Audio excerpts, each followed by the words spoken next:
there was a collaboration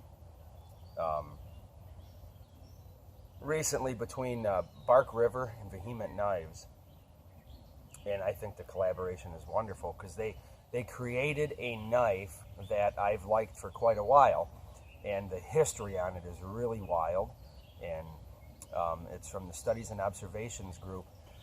In the Vietnam era, these guys were some hardcore dudes doing some serious business over there, and they had a knife design for them that was originally made out of Seki, Japan, and you can still find those on, once again, a place I like to mention all the time, on eBay. And these Bowies are great little knives. I mean, I shouldn't say little. This is a 6 1/4 inch blade. This one here combines some of the different features of the different generations of them. There were variations in the guard, variations in some of the scalloping up here. This one here happens to be the double scalloping. It's a 1/4 inch on there. This is the stacked leather in brass, and this is in 3V.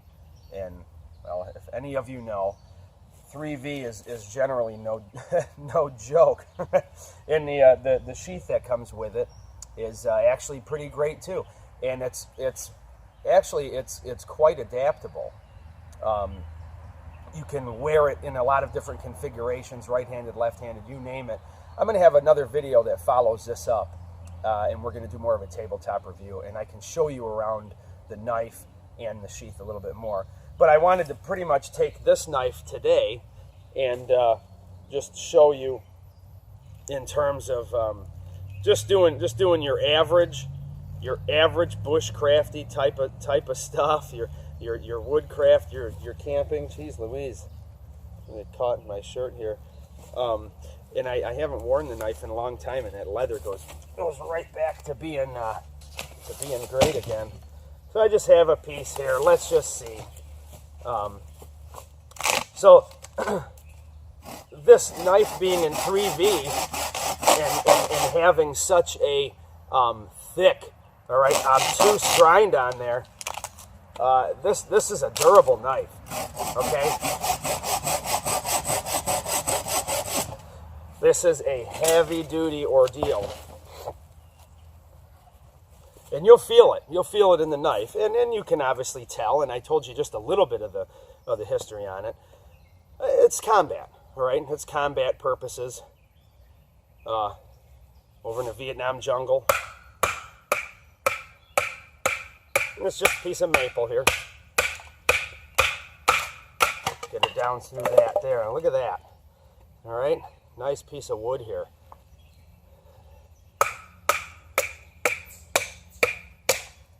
Sound like a bowling pin going through. All right. And this is indicative of what a lot of people are doing out there, okay? And I'm not going to sit here and really feather this a ton. There are some blemishes here that were a little unforeseen when I first grabbed this piece, but so like I said, really check out the Studies and Observation group and their role in Vietnam and what some of these cats were doing over there. Pretty intense stuff. Pretty intense stuff. I mean, these guys were some of the best. USA, baby. Speaking of which, is what this blade here is, where it's made. Two great companies collaborating. Phenomenal stuff. Okay, so I guess we got far enough with that. One of the things too that always sort of threw me for a loop is I like to try some different different rocks on a knife and to see if it. I hope I have a rock in here. Otherwise, I'll have to show you at another time. I like to try, some different rocks and stuff, and to see if I can get spark. And amazingly, you can get spark on some incredible incredibly different things out there that you wouldn't think. You hear all this, oh, this steel won't work, this steel, that steel. I mean, here's a piece of flint, folks, okay, and here's this knife. And I'm doing this for you right now just because I know that it does it. And that's just some char cloth in that container there, all right? Maybe a little bit of accuracy. I don't know if any of you are catching some of these.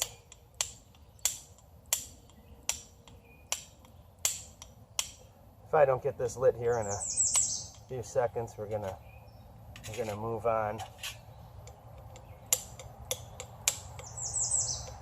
We're getting some good sparking.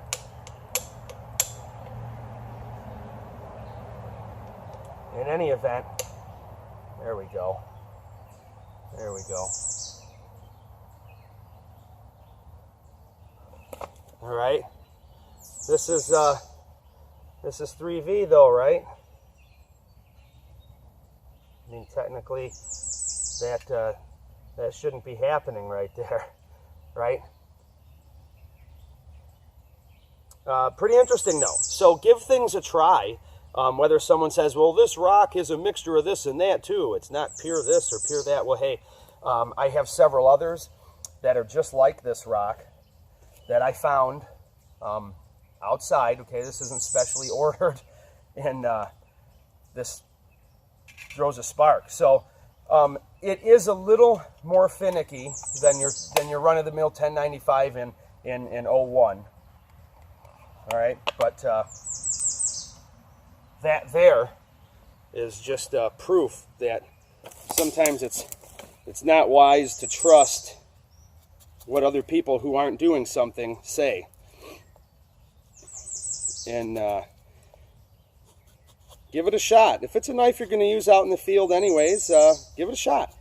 Find out for yourself what the knife is capable of, what you can do with it.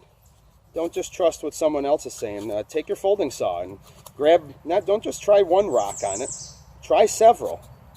I know what really caused me to start trying a lot of different things was just the fact that a lot of the knives that I really like are not your traditional knives for flint and steel, and so I was always under the impression that it had to be a 1095, a 1075, even a 1060, 55, 01, 02. It had to be these steels, and these were the only steels. But I can get a pretty reliable spark with about any rock I can find, and with 3V, and I can even get it a little with A2.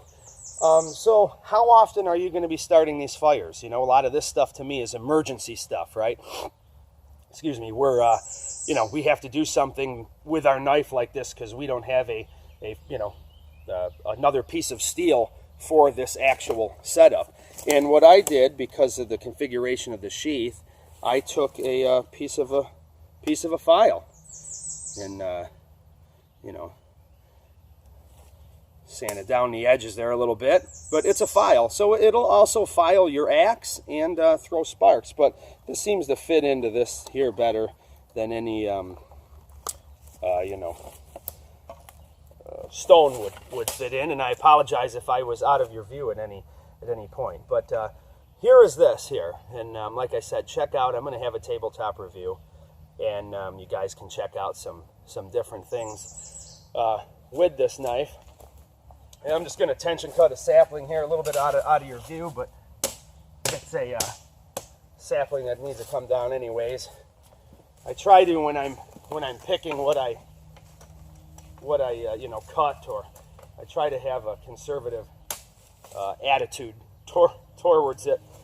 And this was sort of a sucker on another tree, but here's I like to try things in a myriad of grips. I've sliced prime rib roast and things like that. Even a turkey. I've done rotisserie chicken.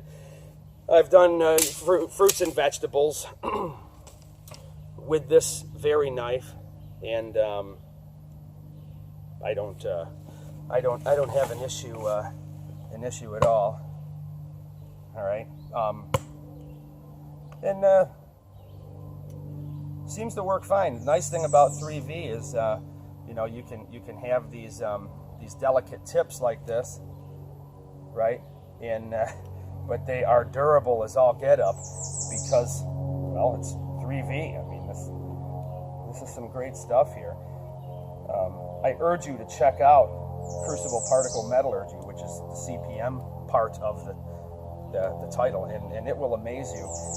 And I'm not going to ramble into that just because I'd probably embarrass myself with my lack of ability to explain it, because I don't know enough of it to not be confusing when I try to explain it. But in any event here, I'm not going to fully whip this little pot hanger notch out, but you get the idea. Bark River, Vehement, Studies and Observations Group, awesome Bowie in 3V. There's still some available out there in all the different markets. You can find them secondhand and everything. They're out there, these types of knives. The actual SOG knife maker makes these as well. I believe it's an Aus-8 steel. I have one of theirs. It's the Super Bowie. Cool blade too, man. Cool blade. Good stuff. Very nice fit and finish. Check it out.